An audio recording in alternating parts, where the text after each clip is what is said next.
Hello, in front of me I've got Volkswagen Golf. In this video I'll show you how to use hand gestures.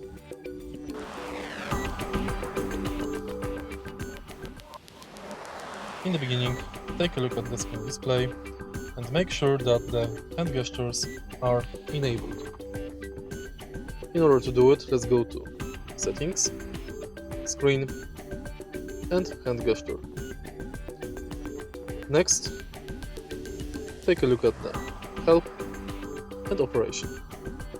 Here you can learn about hand gestures. You can swipe left and right to switch between views without touching screen. You can zoom in or zoom out. You can switch views or navigate in list. Tap to zoom or zoom out and swipe up. And then there's a list of more advanced functions. Basically right here you can find each hand gesture. If you found this video helpful, please like, comment and subscribe.